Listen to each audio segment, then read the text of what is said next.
First നിങ്ങളുടെ മനസ്സിൽ വരുന്ന ആൻസർ ഒന്ന് ലോക്ക് ചെയ്യണേ.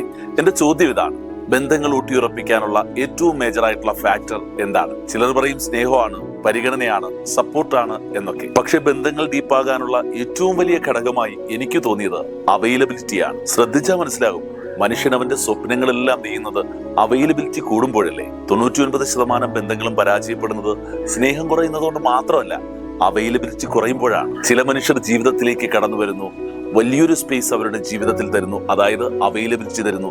അവരുടെ സ്വപ്നങ്ങളും സങ്കടങ്ങളും എല്ലാം നമ്മോട് ഷെയർ ചെയ്യുന്നു. അവരുടെ നല്ല മുഹൂർത്തത്തിലെല്ലാം നമ്മളെ ഒപ്പം കൂട്ടുന്നു. ഒരുപാട് സംസാരിക്കുന്നു, ഒരുപാട് എടുക്കുന്നു, എന്തിനും കൂടെ നിൽക്കുന്നു. ഇതൊക്കെ സംഭവിക്കുന്നത് നമ്മൾ അവൈലബിൾ ആയിട്ടല്ലേ. ഇതിൽ ഒരാൾ അവൈലബിൾ ആകാതാകുമ്പോൾ മറ്റേയാൾ ഭ്രാന്തമായ അവസ്ഥയിലാകുന്നു എന്നതാണ് സത്യം. ലൈഫിൽ തിരിച്ചാണെങ്കിലും മറിച്ചാണെങ്കിലും ആവശ്യമില്ലാത്തവർക്ക് അവൈലബിലിറ്റി കൊടുക്കരുത്.